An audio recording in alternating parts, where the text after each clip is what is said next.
మిత్రులందరికీ శుభోదయం. నేను మీ హరి. మరి డిఎస్సిలో 2 మార్కులు తప్పనిసరిగా వచ్చే ఐసీటీ సిలబస్ నుండి ఇంపార్టెంట్ మెటీరియల్తో మీకు రావడం జరుగుతుందండి. ఇది ఐసీటీ నుండి 2వ టెక్స్ట్ బుక్ మెటీరియల్ అండి. ఇది ఆల్రెడీ ఒక వీడియో చేసి ఉన్నాను, ఇది 2వ వీడియో. అదేవిధంగా ఈ వీడియో చూసిన తర్వాత దీని మీద ఆబ్జెక్టివ్ క్వశ్చన్స్ మొత్తం 210 బిట్లతో మీకు వీడియో చేయడం జరిగిందండి. మిత్రులు, వీడియో నచ్చితే తప్పనిసరిగా లైక్ చేయండి. మరి ఇటువంటి లాభాపేక్ష లేనటువంటి ఈ ఛానల్ని సపోర్ట్ చేస్తారని కోరుకుంటున్నాను. మరి మీకు తోడుగా నేను ఉన్నాను.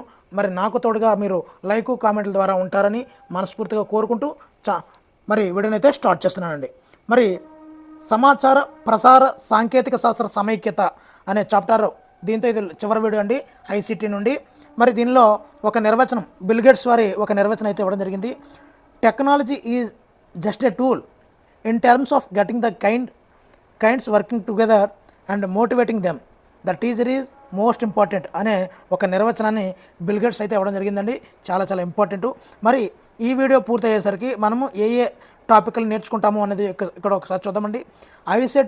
ఐసీటీ వనరుల అన్వేషణ అంటే కంప్యూటర్ ల్యాబ్లో సంబంధిత హార్డ్వేర్ సాఫ్ట్వేర్లు అందుబాటులో ఉన్నటువంటి ఐసీటీ వనరుల మూల్యాంకనము మరి అడాప్షన్, ఇవన్నీ కూడా మనం దాని గురించి నేర్చుకుంటామండి.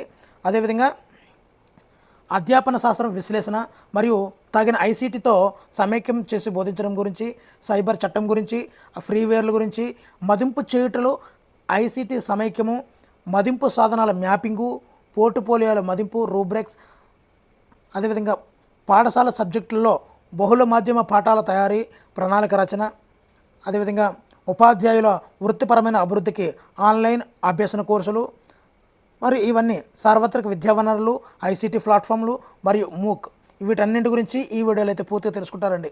ఓకేనండి. మరి ఈ యొక్క ఐసీటీలో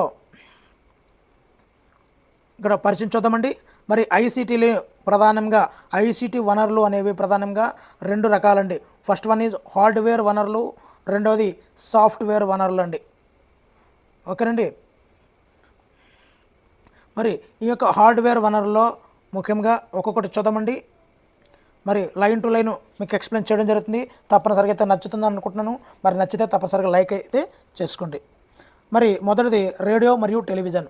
రేడియో టెలివిజన్ కార్యక్రమాలు సులువుగా చౌకగా లభించడమే కాక అన్ని ప్రాంతాలకు చొచ్చుకుపోయి విద్యార్థులకు సమాచారాన్ని అందిస్తాయండి. అదేవిధంగా సులభంగా లభించే బోధనా వనరులుగా వీటినైతే ఉపయోగించవచ్చండి. సులభంగా దొరికే బోధనా వనరులే రేడియో మరియు టెలివిజన్. మరి కంప్యూటర్ మరియు ఇంటర్నెట్ అనే హార్డ్వేర్ విభాగంలో చూద్దామండి. మరి బోధనాభ్యసన ప్రక్రియలో కీలక స్థానం వీటిది ఏంటండి? కంప్యూటర్ మరియు ఇంటర్నెట్. వీటి ద్వారా కంప్యూటర్ ద్వారా ప్రజెంటేషన్, డెమాన్స్ట్రేషన్, మ్యానిపులేషన్ చేయవచ్చండి. అదేవిధంగా simulation, tutorial, virtual laboratory, visualization, graphics, రిప్రజెంటేషన్లు చేపట్టవచ్చండి. అదేవిధంగా ఇంటరాక్టివ్ బోర్డులు. మరి స్మార్ట్ బోర్డును టచ్ కంట్రోల్తో సాధారణ కంప్యూటర్ లాగా వాడవచ్చండి. అదేవిధంగా స్మార్ట్ బోర్డులో ఇంటరాక్టివ్ బోర్డు, కంప్యూటరు, ప్రొజెక్టర్ ఇవైతే ఉంటాయండి. అదేవిధంగా డివిటి అంటే డిజిటల్ విజన్ టచ్ పరిజ్ఞానం, డిజిటల్ విజన్ టచ్ పరిజ్ఞానము మరియు యాక్టివ్ డిజిటైజర్ వాడతామండి. అదేవిధంగా మరి స్మార్ట్ బోర్డుల బోధనకు, శిక్షణకు, ప్రజెంటేషన్లు ఇవ్వడానికి ఉపయోగపడతాయండి. మరి ఎక్కువ సమాచారం సమిష్టిగా పనిచేసే అవకాశం వల్ల దీనికి గతిశీలత ఎక్కువ. ఇక్కడ ఇంటరాక్టివ్ బోర్డుల్లో ఈ యొక్క సమిష్టిగా ఎక్కువ సమాచారం మీద పనిచేసే అవకాశం వల్ల దీనికి గతిశీలత అనేది ఎక్కువ ఉంటుందండి. ఇక్కడ డివిటి అంటే ఏమిటి ఫుల్ ఫామ్ అడిగే అవకాశం ఉంది. అదేవిధంగా ఇక్కడ ఏ విధంగా బిట్లు వస్తాయి అనేది కూడా మనం అంచనా వేసుకోవాలి. బోధనాభ్యాసంలో కీలక స్థానం ఎవరిది? రేడియో మరియు టెలివిజన్, కంప్యూటర్ మరియు నెట్వర్క్, ఇంటరాక్టివ్ బోర్డులు, స్మార్ట్ బోర్డులు, సిడిఆర్, డివిడి, ఈ విధంగా అడుగుతుంటాడండి. మనము ఇక్కడ కంప్యూటర్ మరియు ఇంటర్నెట్ అండి. అదేవిధంగా మరి కంప్యూటర్ల టచ్ కంట్రోల్తో సాధారణ కంప్యూటర్లో వాడేవి ఏంటి అంటే స్మార్ట్ బోర్డులు అండి, స్మార్ట్ బోర్డులు. మరి అదేవిధంగా ఇక్కడ సిడి, డివిడికి తేడా చూద్దామండి. సిడి అంటే కాంపాక్ట్ డిస్క్ అండి. ఓకేనండి. అదేవిధంగా డివిడి అంటే digital video disc, digital video disc. మరి ఎంత సామర్థ్యాన్ని ఈ యొక్క డేటాని ఎంతవరకు నిల్వ చేసే సామర్థ్యం ఉంటుందంటే సిడీకి అయితే 700 MB ఉంటుందండి. అదే డివిడికి అయితే 4.7 GB ఈ యొక్క డివిడికి నిల్వ సామర్థ్యం అయితే ఉంటుందండి. ఓకేనండి. ఇవన్నీ కూడా హార్డ్వేర్లో భాగాలండి. మరి ఐదోది చూసుకున్నట్లయితే ప్రొజెక్టర్లు అండి. అంటే ఏదైనా చిత్రంను వీడియోను పెద్దదిగా చేసి తెర మీద చూపించే వాటిని ప్రొజెక్టర్లు అంటారు. మరి దీనిలో కూడా రకాలు ఉన్నాయండి. చూడండి, A opaque projector, B overhead projector, C slide projector, LCD అని అడుగుతుంటాడండి. గుర్తుపెట్టుకోండి, లిక్విడ్ క్రిస్టల్ డిస్ప్లే. ఎల్సిడికి పూర్తి పేరు liquid crystal display projector. DLP అంటే డిజిటల్ లైట్ ప్రాసెసింగ్ ప్రొజెక్టర్. ఈ ఎల్సిడి డిఎల్పికి విస్తరణ రూపాలు అడుగుతూ ఉండే అవకాశం ఉందండి. మరి ఇవన్నీ కూడా హార్డ్వేర్లో భాగంగా మనము 5 రకాల హార్డ్వేర్లో పోర్టల్ అయితే చూసుకున్నాము. ఇప్పుడు సాఫ్ట్వేర్ వనరులోకి వద్దామండి. ఫస్ట్ వన్ ఆడియో సాఫ్ట్వేర్ అండి.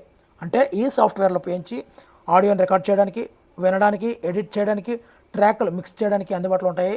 కొన్ని అయితే ఫ్రీగా లభిస్తాయండి, మరి కొన్ని కొనుక్కోవాల్సి ఉంటుంది.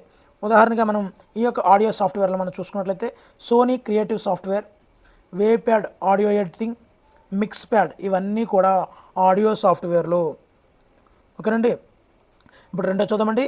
మరి వీడియో సాఫ్ట్వేర్లు అండి. ఈ వీడియో సాఫ్ట్వేర్లో రికార్డ్ చేయడానికి, వీడియోని చూడటానికి, ఆడియో వీడియోలను మిక్స్ చేయడానికి ఉంటాయి. మైక్రోసాఫ్ట్, యాపిల్ మొదలైనటువంటి ఆపరేటింగ్ సిస్టంలో వీడియో సాఫ్ట్వేర్లు అయితే ఉంటాయండి. అడ్వాన్స్డ్ వీడియో సాఫ్ట్వేర్లు అయితే కొనుక్కోవాల్సి ఉంటుందండి. ఉదాహరణగా మనం చూసుకున్నట్లయితే VLC media player, MX player, Windows Movie Maker, Adobe Photoshop, Freemake video downloader మొదలైనవన్నీ కూడా వీడియో సాఫ్ట్వేర్లకి ఉదాహరణగా చెప్పుకోవచ్చండి. ఇక్కడ అడోబీ ఫోటోషాప్ అనేది క్రింది వాటిలో ఏ సాఫ్ట్వేర్ అని అడిగే అవకాశం ఉంటుందండి. అదేవిధంగా ఇక్కడ ఫ్రీమేక్ వీడియో డౌన్లోడర్ అనేది ఏ సాఫ్ట్వేర్ అని అడిగే అవకాశం ఉంది. అంటే కొద్దిగా డిఫికల్ట్ టెర్మినాలజీ ఉన్నదాన్ని మనకి ఎగ్జామ్లో ఇస్తుంటాడండి, మిత్రులు గమనించుకోవాలి. మరి మల్టీమీడియా సాఫ్ట్వేర్ అంటే బహుళ మాధ్యమ సాఫ్ట్వేర్ అంటే ఏమిటో చూద్దామండి. మరి ఈ యొక్క బహుళ మాధ్యమం అంటే ఆడియో, వీడియో, యానిమేషన్ మొదలైనటువంటి పరస్పర సంబంధ సమాచారం ఉన్నటువంటి వాటిని ఈ యొక్క బహుళ మాధ్యమం మల్టీమీడియాలో ఇవన్నీ కూడా ఉంటాయండి. మరి ఈ యొక్క బహుళ మాధ్యమం విజయవంతంగా వాడుటకు మల్టీమీడియా కంప్యూటర్లు అయితే అవసరం అవుతుందండి. మరి మామూలు కంప్యూటర్ పరికరాలతో పాటుగా కెమెరా, స్పీకర్లు, ఇంటర్నెట్, మల్టీమీడియా సాఫ్ట్వేర్లు అయితే ఉండాల్సి ఉంటుందండి. ఆ విధంగా మల్టీమీడియా సాఫ్ట్వేర్ ఆపరేటింగ్ సిస్టమ్ కూడా కొంతవరకు వస్తుందండి. మరి మిగిలినది మన అవసరాలకు తగినది మనమే లోడ్ చేసుకుంటాం. ఫార్మెట్ ఫ్యాక్టరీ చూడండి, ఇక్కడ ఫార్మెట్ ఫ్యాక్టరీ అనేది క్రింది వానిలో ఏ సాఫ్ట్వేర్ అంటే బహుళ మాధ్యమ సాఫ్ట్వేర్. అడోబీ ఫ్లాష్ అనేది కూడా మల్టీమీడియా సాఫ్ట్వేర్ అండి. ఇక్కడ బ్లూరే సాఫ్ట్వేర్ కూడా ఇక్కడ మల్టీమీడియా సాఫ్ట్వేర్లో ఒక భాగం అండి. మరి నాలుగో చూద్దామండి, ఎడిటింగ్ సాఫ్ట్వేర్లు అండి. మరి ఈ యొక్క వీడియోలన్నింటిని కూడా మేము ఈ ఎడిటింగ్ సాఫ్ట్వేర్లోనే తయారు చేసి మీకు అందించడం జరుగుతుందండి. ఆడియో, వీడియో, గ్రాఫిక్స్లకు అవసరమైన విధంగా కంప్యూటర్ సహాయంతో మార్చుకునేందుకు తోడ్పడే సాఫ్ట్వేర్నే ఎడిటింగ్ సాఫ్ట్వేర్ అంటారండి. ఉదాహరణగా మనం చూసుకున్నట్లయితే వేవ్ ప్యాడ్ ఇది చూసినట్లయితే వీడియో ప్యాడ్ అనేది వీడియో సాఫ్ట్వేర్ అనుకుంటాం, కానీ ఇక్కడ ఎడిటింగ్ సాఫ్ట్వేర్ అండి. వేవ్ ప్యాడ్ అనేది కూడా ఎడిటింగ్ సాఫ్ట్వేర్. డ్రాపాయిడ్, విండోస్ మూవీ మేకర్ ఇవన్నీ కూడా ఎడిటింగ్ సాఫ్ట్వేర్లు. నెక్స్ట్ అండి, వెబ్ అప్లికేషన్ సాఫ్ట్వేర్. ఇక్కడ మనం చూసుకున్నట్లయితే వెబ్ బ్రౌజర్ను ఉపయోగించుకోవడానికి తోడ్పడే క్లయింట్, సర్వర్, సాఫ్ట్వేర్ అప్లికేషన్నే వెబ్ అప్లికేషన్ అంటారండి. ఉదాహరణగా మనం చూసుకున్నట్లయితే జావా, ఫ్లాష్, వెబ్ 2.0 ఇవన్నీ కూడా వెబ్ అప్లికేషన్ సాఫ్ట్వేర్లు. మరి దీని ద్వారా అనేక అంశాలను వేగంగా, సమగ్రంగా పొందవచ్చండి. సమాచారాన్ని పొందడమే కాక ఒకరినొకరు పంచుకోవడంతో మంచి తోడ్పాటును అందిస్తుందండి. ఓకేనండి. ఇక్కడ 6వ చూద్దామండి, ఇంటర్నెట్ సాఫ్ట్వేర్ చూద్దామండి. మరి ఇంటర్నెట్ సహకారంతో తరగతి గదికి ఐసీటీని అయితే తీసుకురావచ్చండి. ఇంటర్నెట్ అంటే ఏమిటి అంటే ప్రపంచవ్యాప్త కంప్యూటర్ల అనుసంధాన వ్యవస్థే మనము ఇంటర్నెట్ అంటామండి. దీని ద్వారా కనెక్షన్ ఉన్నవారితో సమాచారాన్ని చిటికలో ప్రచారం చేయవచ్చండి. మరి ఇంటర్నెట్ సదుపాయం కావాలంటే ఏమేమి కావాలి? Computer, modem, telephone, browser software, internet service provider సభ్యత్వం అయితే ఉండాలండి. దీని ద్వారా ఏ సేవలు అందిస్తాయంటే www, FTP, search engine, ecommerce, email, news groups, IRC అంటే ఇంటర్నెట్ రిలే చాట్. ఓకేనండి. ఇవన్నీ కూడా చాలా చాలా ఇంపార్టెంట్ అండి.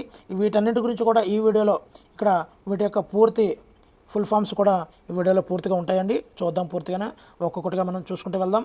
మరి 7వది ఈ యానిమేషన్ సాఫ్ట్వేర్ అండి. మరి కొన్ని తేడాలు కలిగినటువంటి నిశ్చల స్థిర చిత్రాలను ఒక వరుస క్రమంలో వేగంగా ప్రదర్శించడం వల్ల కలిగే చలన మార్పునే ఈ యొక్క యానిమేషన్ ప్రక్రియ అనేది జరుగుతుందండి. మరి అనలాగ్ మీడియా ఇక్కడ గుర్తుంచుకోండి. అనలాగ్ మీడియా డిజిటల్ మీడియాల్లోని animated GIF, flash animation, digital video ఫార్మాట్లో ఉపయోగించి యానిమేషన్ అయితే మనం రికార్డ్ అయితే చేయవచ్చండి. యానిమేషన్ ప్రదర్శించడానికి డిజిటల్ కెమెరా, కంప్యూటర్, ప్రొజెక్టర్ మొదలైనవి ఉపయోగిస్తుంటారు. ఇక్కడ ఏ విధంగా అడుగుతాడంటే యానిమేషన్ సాఫ్ట్వేర్లో యానిమేషన్ ప్రదర్శించడానికి క్రింది వాటిలో వేటిని ఉపయోగిస్తారు అంటే డిజిటల్ కెమెరా, కంప్యూటర్, ప్రొజెక్టర్ అండి. నెక్స్ట్ సిమ్యులేషన్ సాఫ్ట్వేర్ అంటే ఏమిటి? ఇక్కడ లాస్ట్ అండి ఈ సాఫ్ట్వేర్లో. మరి సిమ్యులేషన్ సాఫ్ట్వేర్ అంటే యథార్థ ప్రపంచ ప్రక్రియ లేదా విధానం యొక్క క్రియను అనుసంధానించడమే సిమ్యులేషన్ అండి. సిమ్యులేషన్ అనేది వర్చువల్గా ఉంటే దాన్ని వర్చువల్ సిమ్యులేషన్ అంటారు. యథార్థ పరిస్థితుల్లో శిక్షణ ఇవ్వడం, టెస్టింగ్ చేయడము, ప్రయోగం నిర్వహించడం వీలు కాకపోతే సిమ్యులేషన్ను ఉపయోగిస్తామండి. అంటే యథార్థతకు దగ్గరగా ఉన్నదండి. మరి యథార్థతకు ప్రతిరూపంగా సిమ్యులేషన్ను వినియోగించుకోవచ్చండి. ఇక్కడ ఐసీటీ వనరుల మూల్యాంకనము మరియు స్వీకారం ఏ విధంగా ఉంది అనేది ఒకసారి చూద్దామండి. టెలికొలాబరేషన్ అంటే ఏమిటో చూద్దామండి. టెలికొలాబరేషన్ విద్యా ప్రణాళికకు అనువైనటువంటి అవసరాల కోసం వెబ్ వనరులు, సహకార పరికరాల వ్యవస్థీకృత వినియోగాన్ని కొలాబరేషన్ అంటామండి. అంటే ఉదాహరణగా చెప్పుకోవాలంటే వివిధ ప్రాంతాల్లో ఉన్నవారు వేరు ప్రాంతాల్లో ఉంటారు కదండి, వాళ్ళండి ఇంటర్నెట్ పరికరాలు మరియు వనరుల ద్వారా విద్యాపరంగా కలిసి పనిచేయడమే టెలికొలాబరేషన్. ఇప్పుడు వర్క్ ఫ్రమ్ హోమ్ ఉంటుంది, ఒకే సంబంధించినటువంటి విద్యకు సంబంధించింది అనుకోండి, వేరు ప్రాంతాల్లో ఉంటూ ఒకే అంశం మీద పనిచేయడమే దీన్ని టెలికొలాబరేషన్ అంటారండి. మరి అభ్యాసకులను ఆసక్తిగా, సహకారయుక్తంగా, సృజనాత్మకంగా, సమైక్యంగా ఉంచుతుందండి. అదేవిధంగా టెలికొలాబరేషన్ ప్రాజెక్టులు, కృత్యాలలో ఈమెయిల్స్, ఇంటరాక్టివ్ వెబ్సైట్లు బాగా తోడ్పడుతుంటాయండి. మరి రెండోది చూద్దామండి, టెలికాన్ఫరెన్సింగ్. మరి 2 లేదా అంతకన్నా ఎక్కువ ప్రదేశాల్లో ఉన్న ప్రజల మధ్య జరిపే ప్రతిచర్యాత్మక ఎలక్ట్రానిక్ భావ ప్రసారాన్ని టెలికాన్ఫరెన్స్ అంటారు. ఈ టెర్మినాలజీ అనేది యాజ్ ఇట్ ఈజ్గా దింపేస్తాడండి, మీకు ఎటువంటి డౌట్ లేదు. ఎగ్జామ్లో ఎటువంటి డౌట్ లేకుండా ఆ టెర్మినాలజీని దింపుతాడు. ఇది దేనిని చూస్తుంది అంటాడు. 2 లేదా ఎక్కువ ప్రదేశాల్లో ఉన్న ప్రజల మధ్య జరిపే ప్రతిచర్యాత్మక ఎలక్ట్రానిక్ భావ ప్రసారాన్ని క్రింది వాటిలో ఏమంటారు? టెలికాన్ఫరెన్స్, టెలికొలాబరేషన్. ఈ విధంగా ఆప్షన్స్ అయితే ఇవ్వడం జరుగుతుంది. మనం టెలికాన్ఫరెన్స్ అయితే సెలెక్ట్ చేయాల్సి ఉంటుందండి. మరి ఈ టెలికాన్ఫరెన్సింగ్లో చర్చలు, ఉపన్యాసాలు, ఎక్స్పర్ట్స్, రిసోర్స్ పర్సన్తో మాట్లాడడం మొదలైనవి అయితే జరుగుతుంటాయండి. అదేవిధంగా డైరెక్ట్గా విద్యార్థికి విషయాలు అందడంతో పాటు అప్పటికప్పుడు తన అనుమానాలను నివృత్తి చేసుకోవడానికి టెలికాన్ఫరెన్స్ అనేది ఉపయుక్తంగా ఉంటుందండి. ఇక్కడ ఐసీటీ సమైక్యము, భాషాంశాలు, గణితము ఇక్కడ చూద్దామండి. ఏ విధంగా విశ్లేషణ చేస్తాము అనేది ఒక్కొక్క సబ్జెక్ట్కి ఒకసారి చూద్దామండి. మరి భాషా పాఠ్యాంశాలను ఐసీటీలో సమైక్యం చేసి ఏ విధంగా చెప్పాలనేది ఒకసారి చూద్దామండి. విద్యార్థుల యొక్క సంజ్ఞానాత్మక స్థాయిని బట్టి భాషల పాఠ్యాంశాలను అయితే ఎంపిక చేసుకోవాలి. ఇవి ప్రభావవంతంగా జరగాలంటే టేప్ రికార్డర్. ఇక్కడ భాషాంశాలలో ఐసీటీని ఏ విధంగా మిళితం చేస్తున్నాము అనేది క్రింది ఎగ్జాంపుల్స్ ద్వారా చూడండి. Tape recorder, CD player, video player, language lab, multimedia కంప్యూటర్లు అయితే కావాల్సి ఉంటుందండి. మరి పాఠ్యాంశాలకు అనుగుణంగా వీడియో, ఆడియో లేదా ఇతర ఐసీటీ వనరులను వినియోగించి బోధన అయితే జరగాల్సి ఉంటుందండి. మరి గణితానికి వచ్చేసరికి ఏమేమి ఉండాలి అంటే abacus, calculator, scientific calculator, equation solving calculator, computer లాంటివి ఐసీటీ పరికరాలు గణిత అధ్యయనానికి బాగా ఉపకరిస్తాయండి. మరి విజ్ఞాన శాస్త్రం అంటే సైన్స్కి ఏ విధంగా ఉండాలి అంటే వర్చువల్ రియాలిటీ, సిమ్యులేషన్, విజ్ఞాన శాస్త్ర అంశాల అవగాహనకు బాగా తోడ్పడతాయండి. అదేవిధంగా కంప్యూటర్లు, ట్యాబ్లు, డేటాబేస్, వెబ్ కెమెరాలు, ఆన్లైన్ మెటీరియల్ మొదలైనటువంటి ఐసీటీ వనరులు ఈ యొక్క విజ్ఞాన శాస్త్రానికి ఎంతగానో సహకరిస్తాయండి.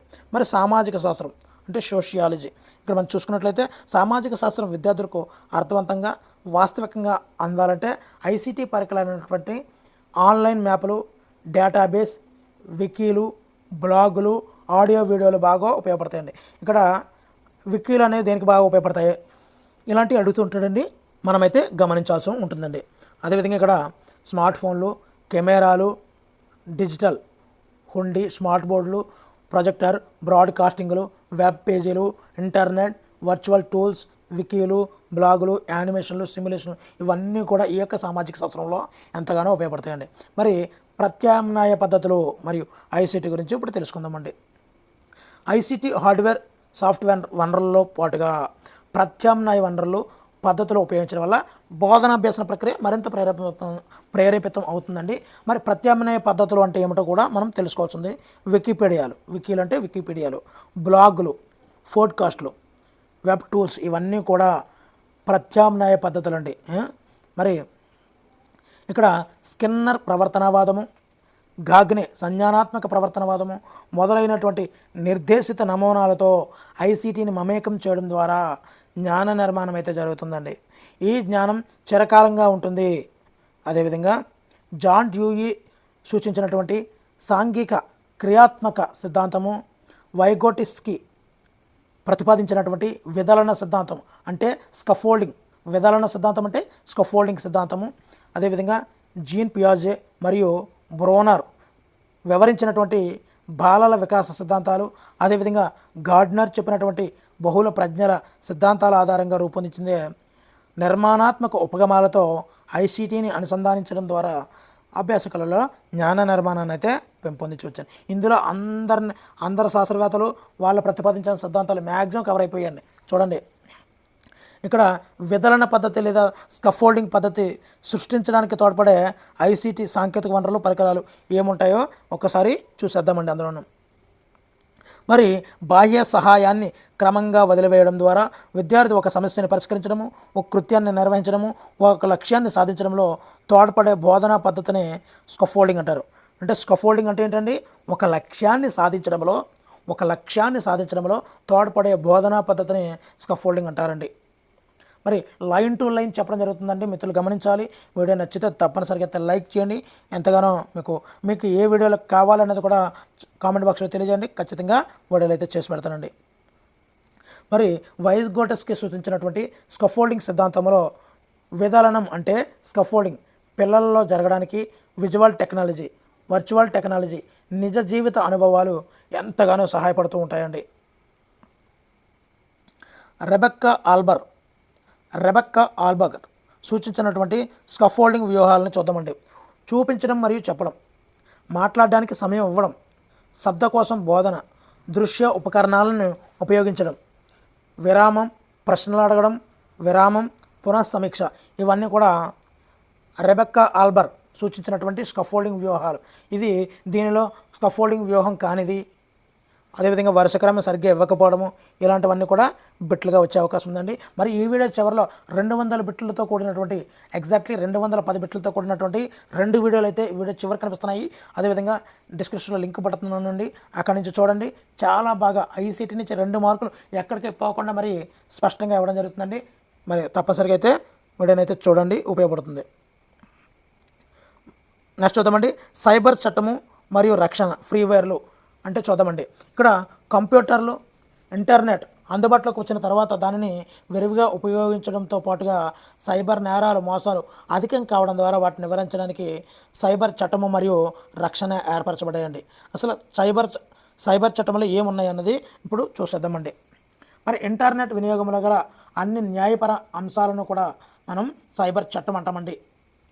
మరి అదేవిధంగా కంప్యూటర్లు, ఇంటర్నెట్, ఇతర నెట్వర్క్లు ఉపయోగించి కూడా నిర్వహించే కార్యకలాపానికి సివిల్ మరియు క్రిమినల్ న్యాయాన్ని అన్వయించడాన్ని సైబర్ చట్టం అంటారండి. మరి ఏమేమి అంశాలు ఉన్నాయి ఈ సైబర్ చట్టంలో అనేది ఒక్కసారి చూసేద్దామండి. Internet access, internet usage, freedom of expression, copyright, open source licence, data privacy, cyber terrorism, credit card crimes, online gambling ఇవన్నీ కూడా సైబర్ చట్టంలోని అంశాలండి. మరి సైబర్ రక్షణ అంటే ఏమిటో ఒక్కసారి చూసేద్దామండి. మరి దాడి చేయడము, చెడగొట్టడము, అనధికారికంగా వినియోగించుకోవడం నుండి కంప్యూటర్లను మరియు సమాచారాన్ని రక్షించుకునేందుకు రూపొందించినటువంటి సాంకేతికతలు, అదేవిధంగా ప్రక్రియలు మరియు ఆచరణ సమూహమే సైబర్ రక్షణ అని పిలుస్తూ ఉంటారండి. అదేవిధంగా కంప్యూటర్లు, నెట్వర్క్లు, ప్రోగ్రాములు మరియు సమాచారాన్ని అనధికారికంగా అందుబాటులో తీసుకోవడము, మార్చడము, నాశనం చేయడము, రక్షించుకోవడానికి ఏర్పడే విధానమే సైబర్ రక్షణ అని కూడా మనం పిలుస్తుంటారు. ఇక్కడ నేను ఎందుకు చదువుతున్నాను అంటే ఇది తెలిసిందే కదా, సైబర్ చట్టంలో ఏ అంశాలు ఉంటాయి, సైబర్ రక్షణ అంటే ఇక్కడ టెర్మినాలజీ అండి. టెర్మినాలజీ అనేది చాలా ఎంతగానో బాగా ఉపయోగపడుతుందండి.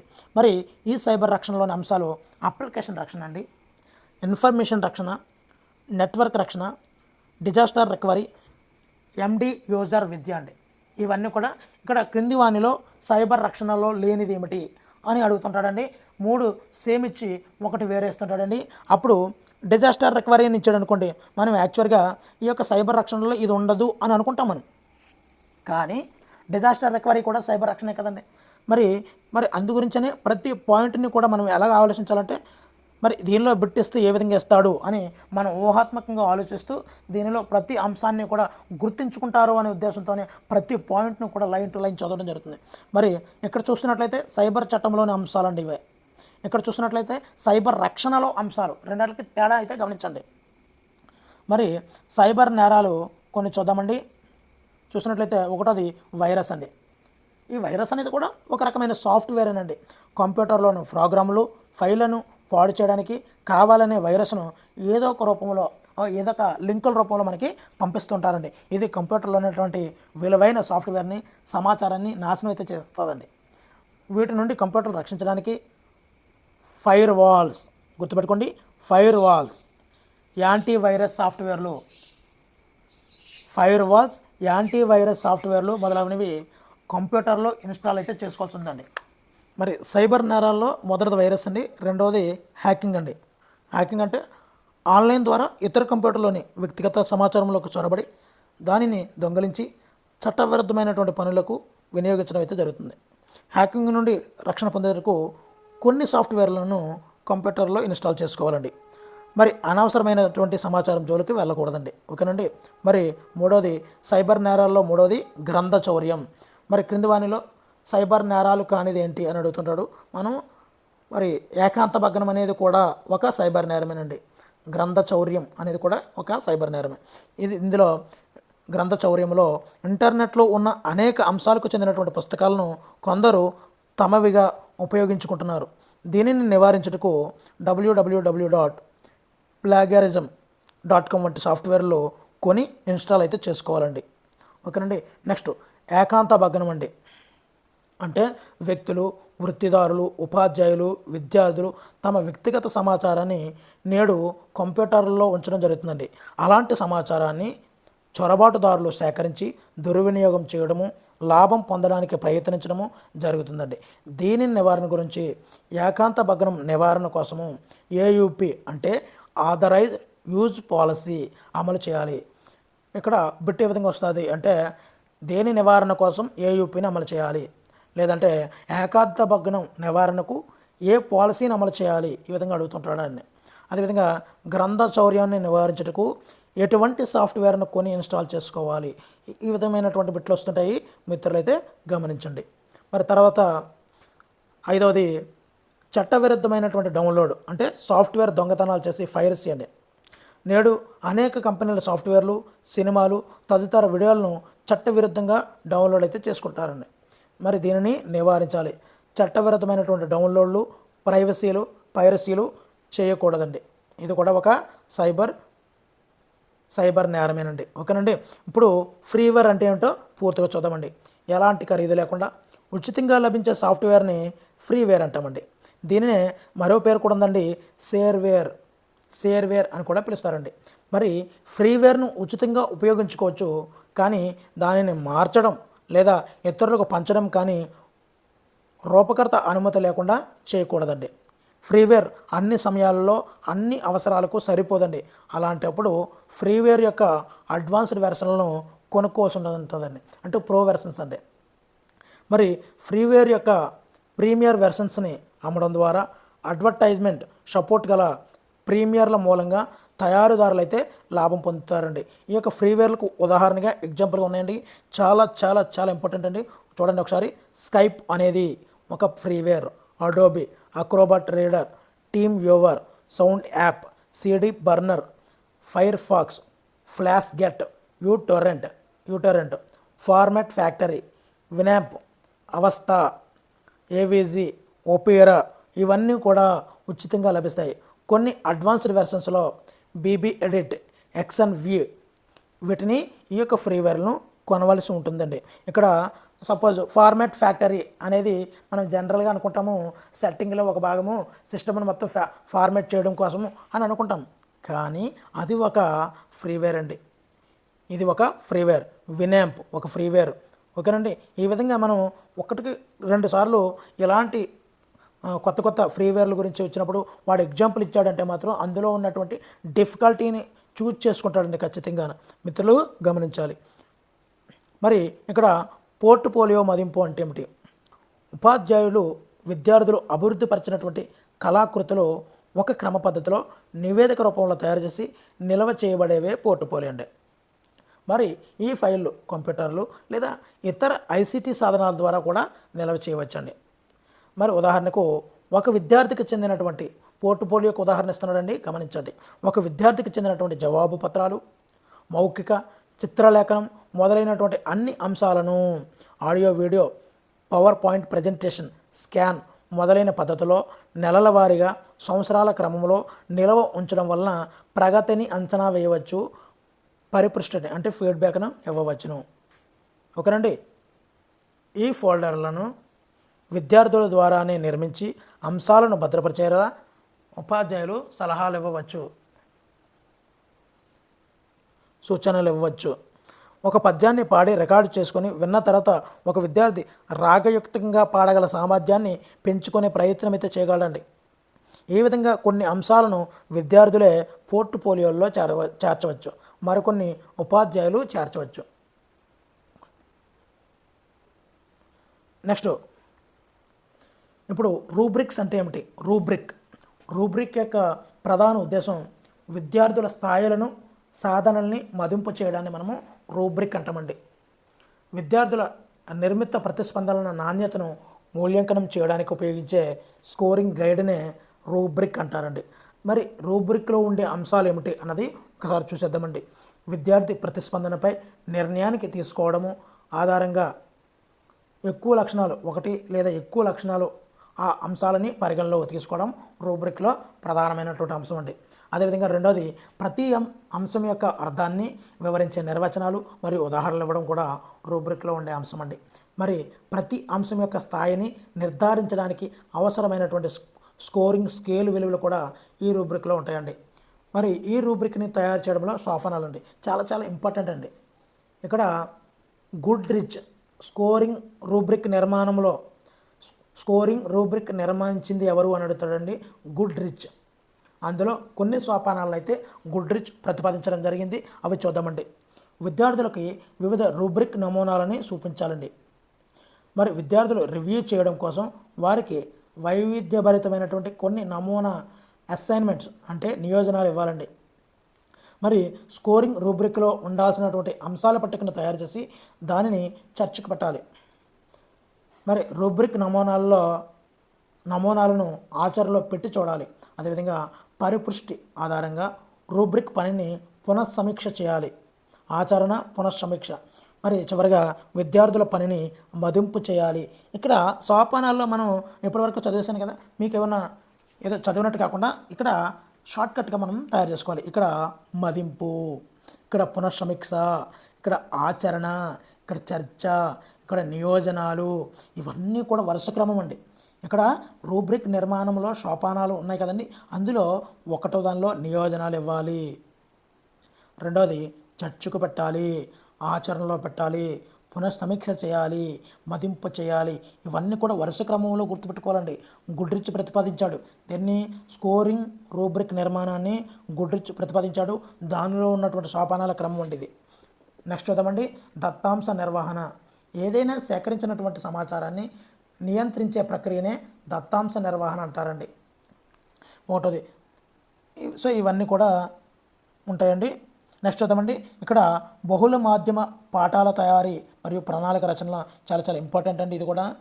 మరి ఈ యొక్క ప్రణాళిక విధానంలో పాటించవలసినటువంటి సోపానాలు ఏమిటంటే విద్యార్థులు పొందే నైపుణ్యాలు, పాఠ్యాంశ బోధన లక్ష్యాలు, మల్టీమీడియా పాఠం అమలుపరచడం, ఇవన్నీ కూడా సోపానాలండి. నెక్స్ట్ చూస్తున్నట్లయితే ఇంటరాక్టివ్ బోర్డ్, ఈ పాల్స్ సహాయము, ప్రొజెక్టర్ సహాయము, బ్లాగ్ సహకారము, పవర్ పాయింట్ స్లైడ్స్ తయారీ ద్వారా ఏ విధంగా చెప్పాలి అనేది, పాఠ్యాంశంలో అంతటా ఫార్మేటివ్ మదింపు అయితే జరుగుతుండాలండి. అసలు ఫార్మేటివ్ అంటే కంటిన్యూస్ కాంప్రహెన్షన్గా విద్యార్థి పాఠంతో పాటు ఏ విధంగా పాల్గొంటున్నాడు, యాక్టివ్గా ఉంటున్నాడా లేదా, రాస్తున్నాడా లేదా, ఇచ్చిన ప్రశ్నలకు సమాధానం చెప్తున్నాడా లేదా, మౌఖికంగా అడుగుతున్నటువంటి ప్రశ్నలకు సమాధానం యాక్టివ్గా ఇస్తున్నాడా లేదా, లేదంటే సంకోచిస్తున్నాడా, ఇవన్నిటిని కూడా ఫార్మేటివ్ మదింపు జరుగుతూ ఉండాలండి.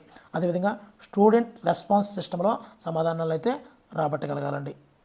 ఇక్కడ ఎక్స్టెన్షన్ ప్రాజెక్టులు అంటే ఏమిటి అంటే ఇక్కడ బహుళ మాధ్యమ పాఠ్యాంశాలు తయారు చేయడానికి, ప్రజెంట్ చేయడానికి విషయాల వారీగా ఇంటర్నెట్లో టెంప్లెట్స్ అందుబాటులోకి ఉన్నాయండి.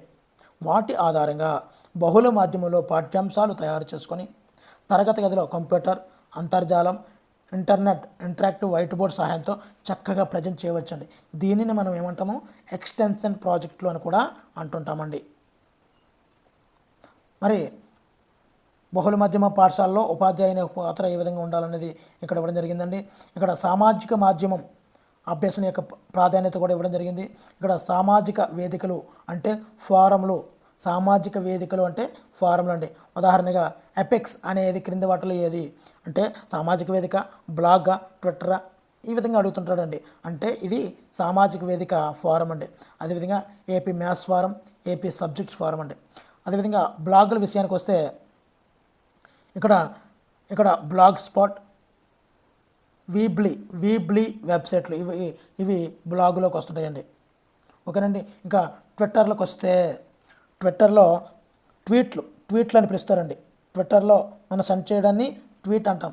దీనిలో 140 అక్షరాలు గల మెసేజ్ను అకౌంట్ కలిగినటువంటి వినియోగదారులు చదువుకోవచ్చండి. అంటే మెసేజ్ చేయడానికి 140 అక్షరాలు మాత్రమే ఉపయోగించగలమండి ట్విట్టర్లో. దీన్ని మనం ట్వీట్స్ అంటాం అన్నమాట. ఓకేనండి. మరి ఒక online social networking media Twitter అండి. అదేవిధంగా ఇక్కడ ఫేస్బుక్ చూద్దామండి. ఒక శక్తివంతమైన online social networking service media అండి. సర్వీస్ మీడియా ఇది నెట్వర్కింగ్ మీడియా. ఇక్కడ అదే గుర్తుంచుకోవాలి మనం. Social networking media Twitter, social networking service media Facebook. రెండాటికి చిన్న డిఫరెన్స్ ఉంది. ఆ డిఫరెన్స్ని పట్టగలిగితే మనకు ఆన్సర్లో మార్కులు అనేది ఎక్కడికి పోవండి.